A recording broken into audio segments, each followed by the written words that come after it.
How do you do?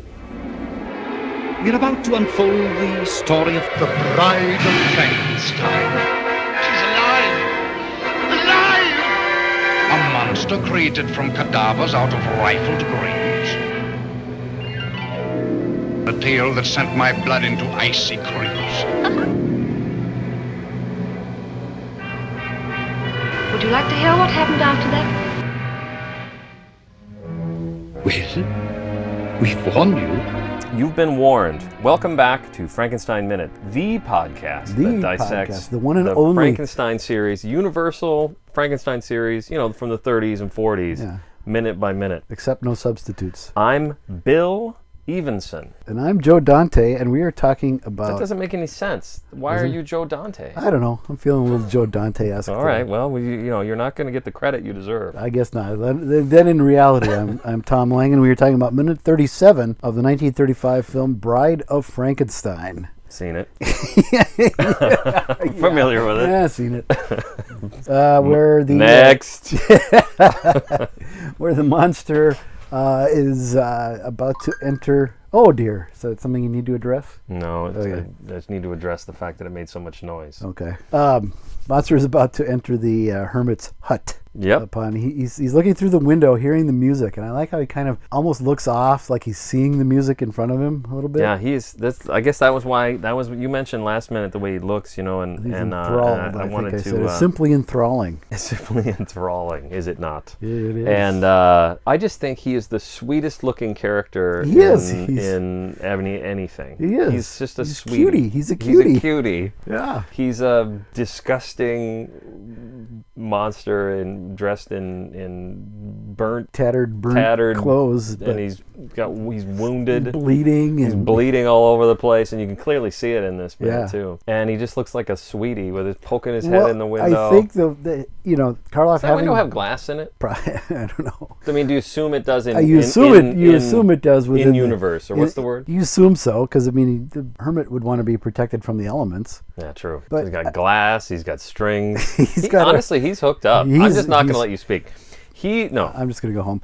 Karloff gained a little bit of weight since 31, obviously, so his face is a little more open. The makeup, too, is a little more expanded. The forehead is bigger. Mm-hmm. And having no hair, he does have sort of a childlike quality about him. And I'm not sure if that's deliberate or a happy accident, but certainly that's how Karloff is playing him, with sort of this innocence or wonder, the sense of wonder about what's around him. Yep.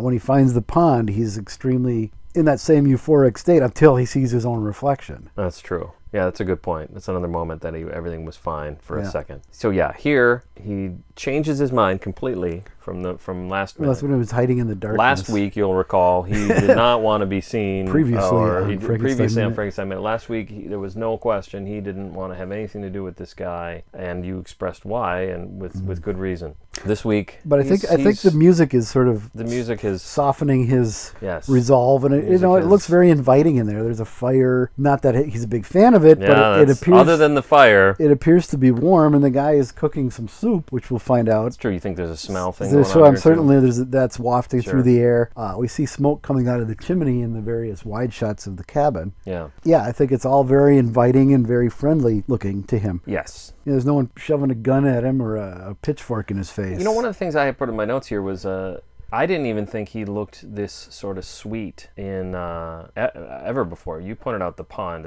maybe there. But in the first film, even when he's playing with Maria, I thought he looked deranged.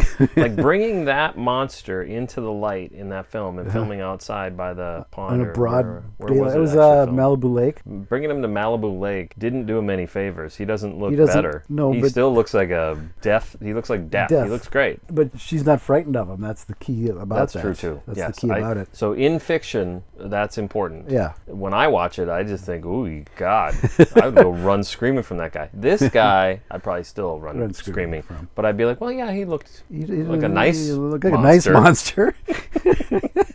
He seemed like a nice monster at first. And then it all goes to hell. So the thing that happens is he opens the door. Yeah, he does. And we get another one of those weirdly dubbed in, completely unmotivated.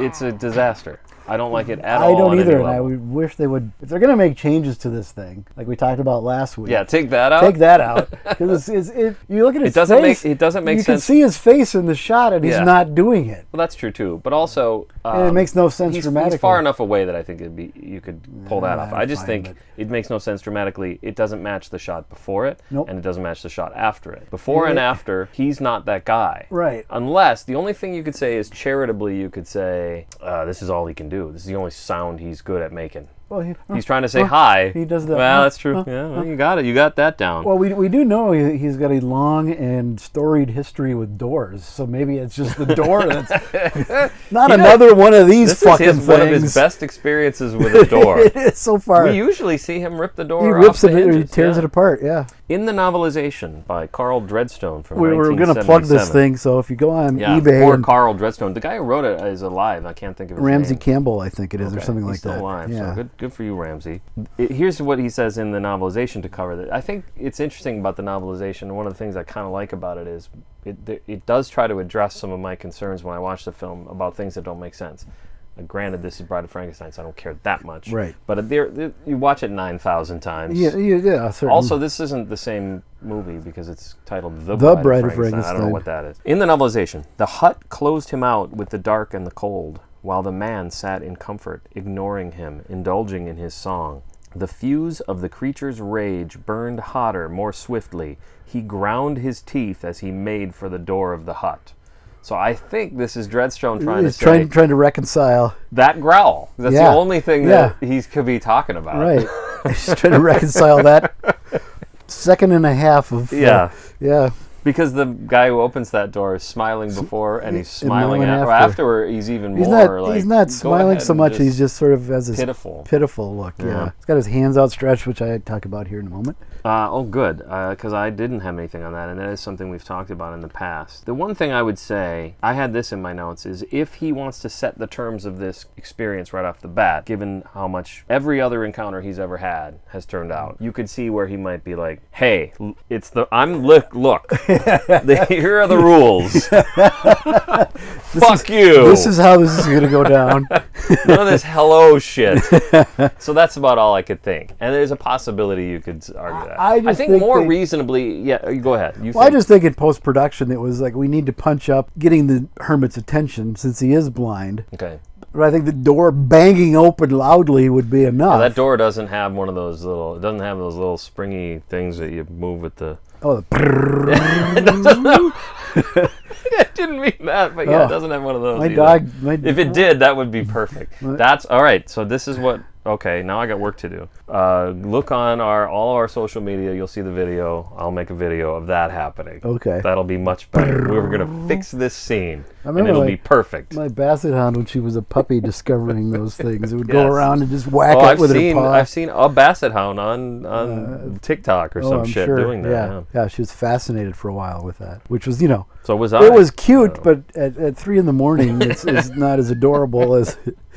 What time is it here? It's late. It's dark out. Yeah. That's all I know.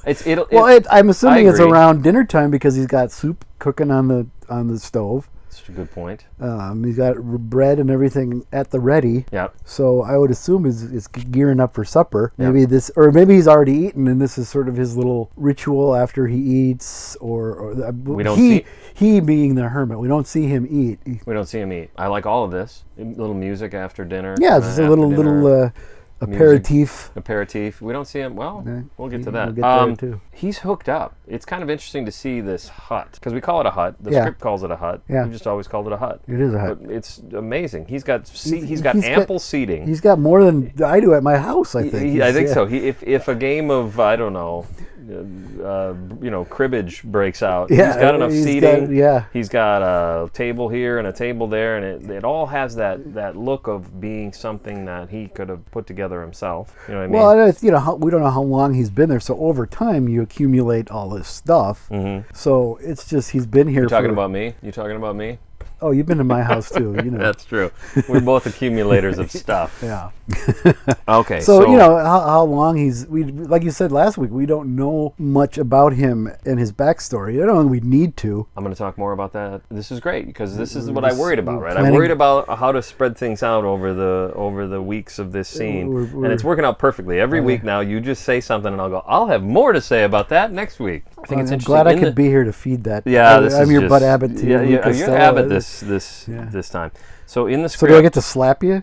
Abbott? We'll see how it goes next week. Or maybe what I say now. Okay. I should have said this a little bit ago, but in the script, the monster makes no sound at first. The hermit says, "You're welcome, my friend, whoever you are," and then medium close-up monster. A queer, pitiful sound escapes him. So more queer Yeah. more queer subtext for you. Yeah. I don't know what a queer, pitiful sound means. He like I said, he does these little. Yeah. Yeah. Well, that's what we ended up with.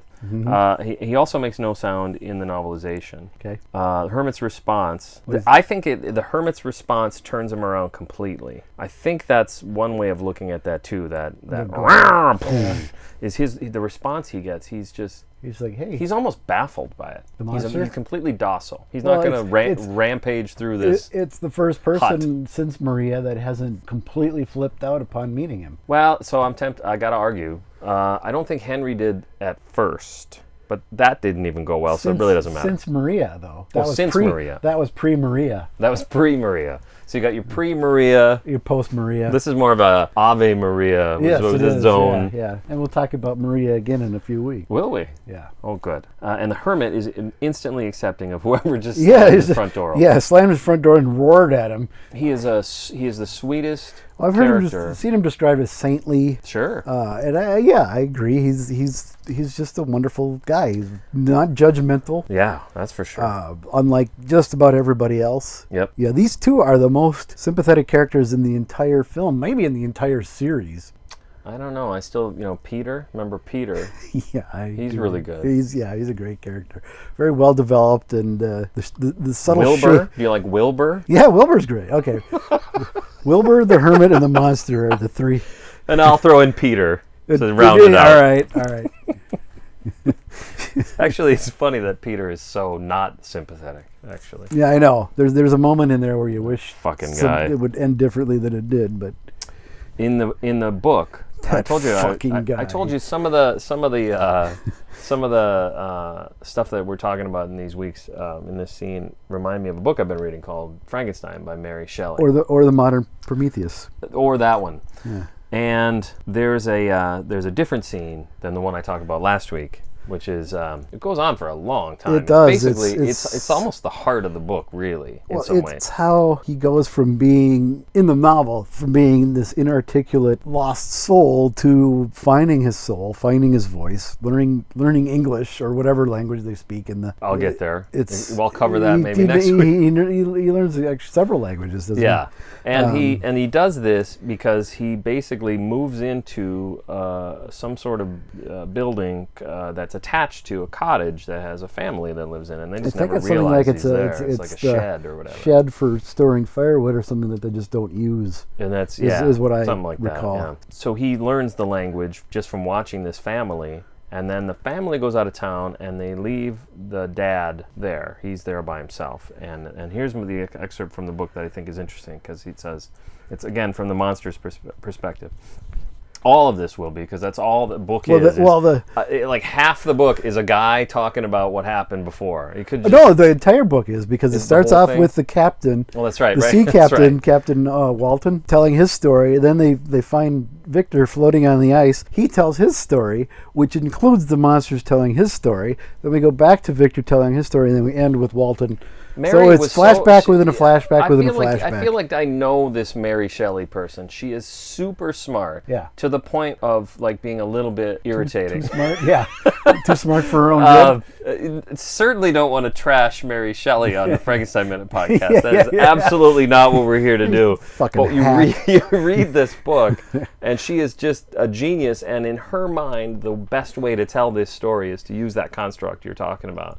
And it just, at least to my modern sensibilities, if I have any, it's just like, what? But anyways. It is an odd way to tell a story, but I think it works. It does. It's certainly better than that Bram Stoker nonsense. Oh, that book is really difficult to get through. Have you read? It has a similar problem in some capacity. I think it's multiplied because it's told from half a dozen different perspectives yeah. in different formats: a journal, a recording, letters.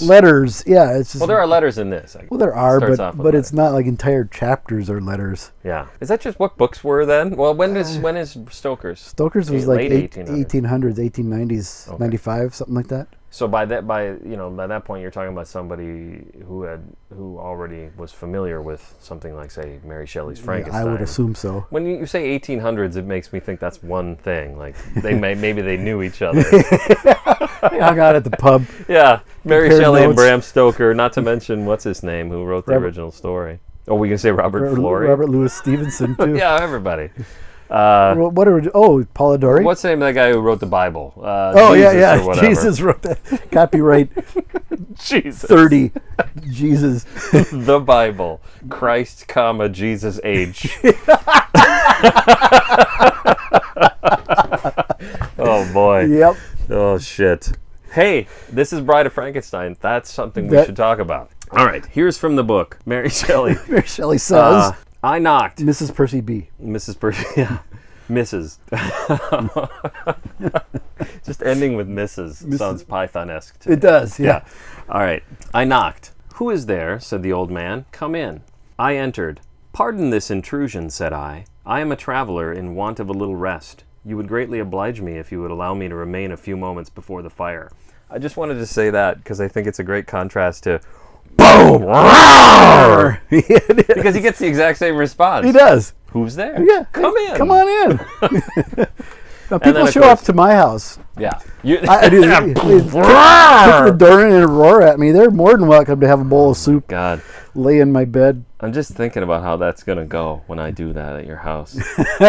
Don's going to be like, no, it's not funny, actually, because it scared the fuck out of me. We got the Golden Valley Police on speed dial, so. And the alarm, I've already set off the alarm by that point. By then, so it's all good.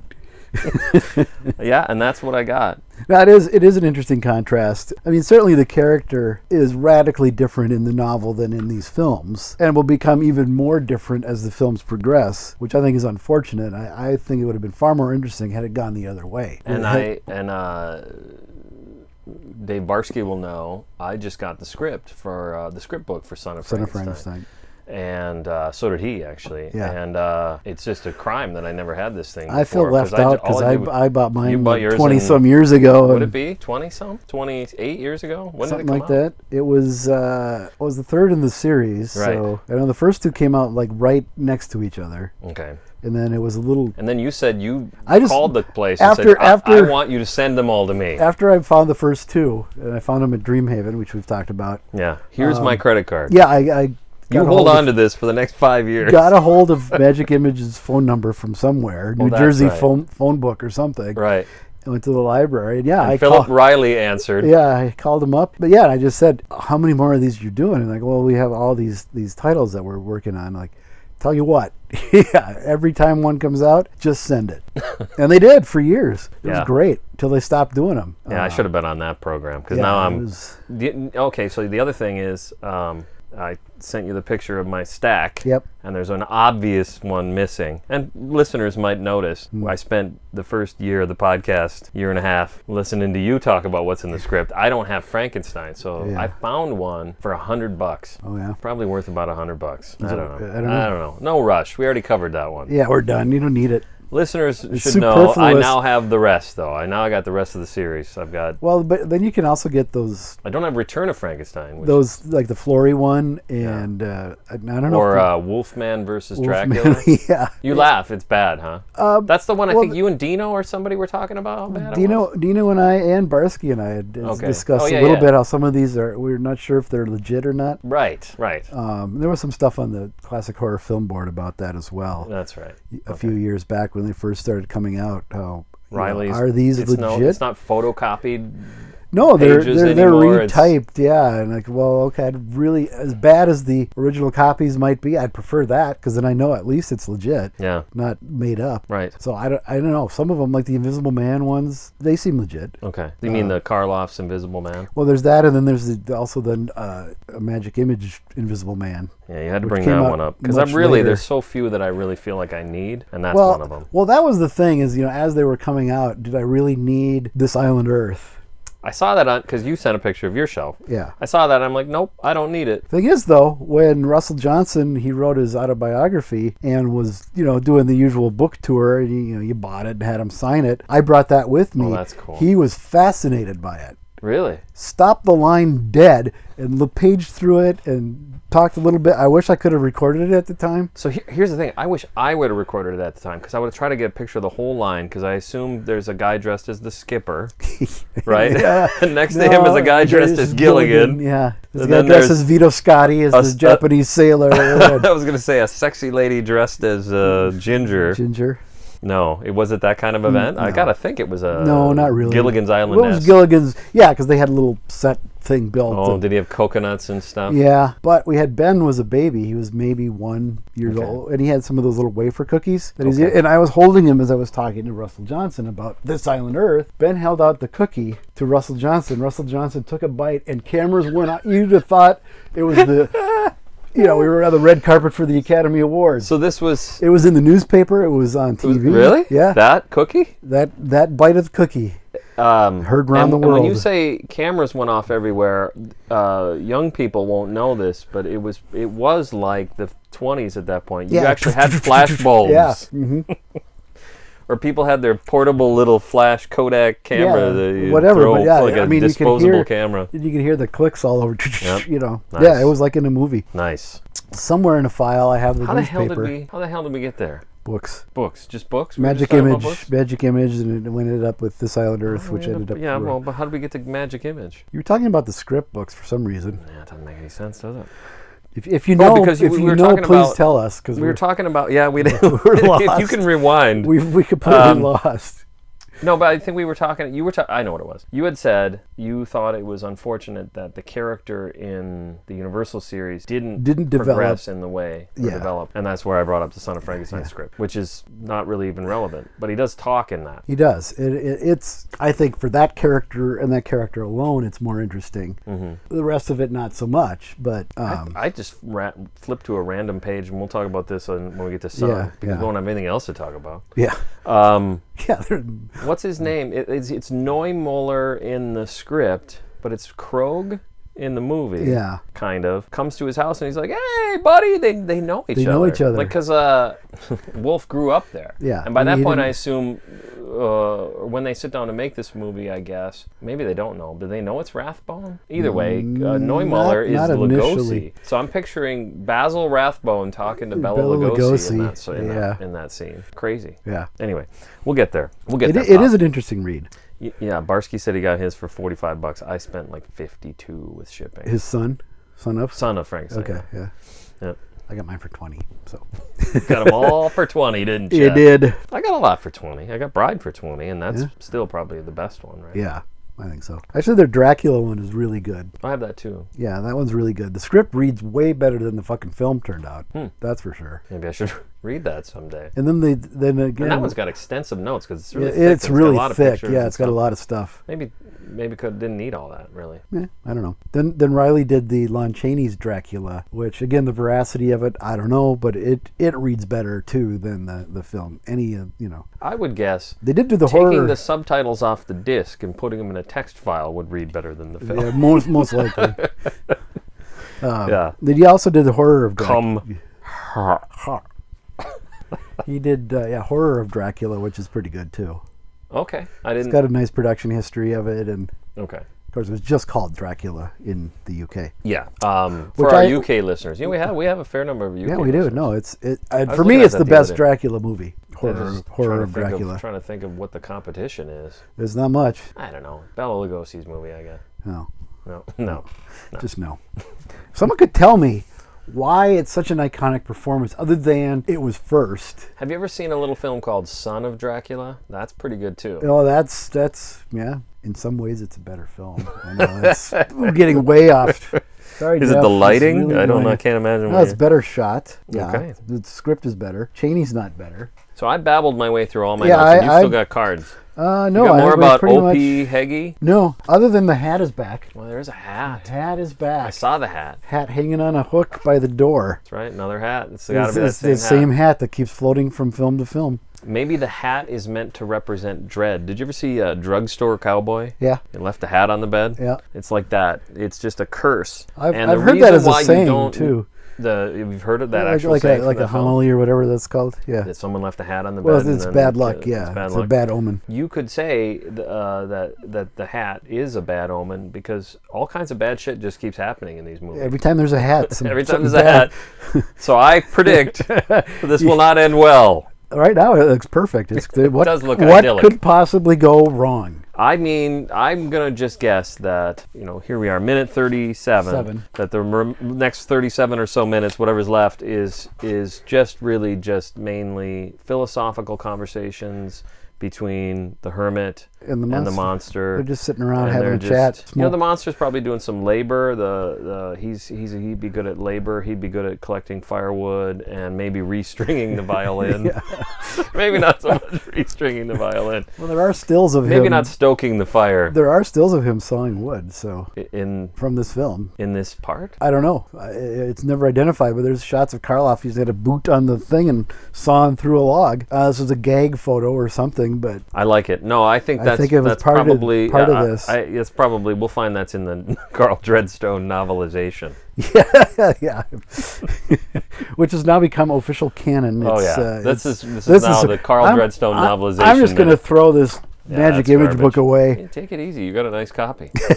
I'm trying to make it look like yours because apparently, if you don't have it tattered, it's useless to you. I can't imagine why anybody would buy a book if you're not going to open it, or an action figure for that. Yeah, matter. if you're not going to take it out of the thing. I kind of like the idea that I have some of these in there. Because sometimes the packaging is really better than the actual content. Well, these 12-inch ones that Yeah. Sideshow did, Yeah. I kept the front flap of them. Yeah. I took them out of the box. I'm a guy who it's a fucking toy. It should be played with. I blew it. I got a few toys. Plus that the are shelf still in the space thing. it takes to put up, all 6 Frankenstein figures. 8 if you count Fritz and the Bride. It takes up Remember so much. where we sat at Dino's house for Dino's podcast? Yeah, by the jukebox. By 9,000 Frankenstein. I mean, he got them all. So I think there is more than. Well, he had model kits. Oh, he had model and kits in stuff there, too. too. Yeah, there was only they did the 6 Frankenstein monsters like I did on the Yeah. Frankenstein Minute postcard. Right. The 3 Karloffs, Cheney, Lugosi, and Strange. Right. Although I wish they would have done 2 Stranges because the makeup is a little different in. But I haven't Lucas. It's not too late, Tom. It's not. It could still happen. So I did want to mention because If you're still last listening to week- this the gibberish. response last week was so positive about the Patreon. People were so excited about it. We got a lot of people were asking if we're just going to go ahead and continue that. Yeah, the joke there, of Really? course, is that we recorded it half an second hour ago. Yeah. And the person that asked was Tom. Yeah. But hey, I asked But I'm going to positively. answer. I asked- Hey, we didn't even address this. I bought the book. We didn't even say. If you were hanging on tenterhooks. Oh, right. Yeah, from last week. Yes. I did buy the 1936 novelization, and I even got an ebook version of it, or You the can first you few can pages. start and I flipped reading through it right away. I started reading it immediately, but I got the paperback on the way. So, I don't know. Go to hell. I can't imagine why I brought this up. But if you did want to, contribute in some way, if you think, what can I do for Frankenstein Minute? The answer, overwhelmingly, the answer is nothing. Not a thing. All you need to do is enjoy our content. If you don't enjoy it, don't listen. Thank you. One more thing. I think they could contribute by commenting on the We do appreciate the that. Frankenstein Minute Village on Facebook. Yeah. We like comments, and Yep. on the Classic Horror Film Board. You Absolutely. can comment there. We do appreciate that. Yeah. I personally appreciate people pointing out when Tom is wrong. That's why we'll throw in little bits of wrong information. Yeah, just to test catch you fuckers. Yeah. See if you're still awake. After this week's episode, I wouldn't blame you if you weren't. Oh man, we over an hour yet? Oh, it's 3 hours.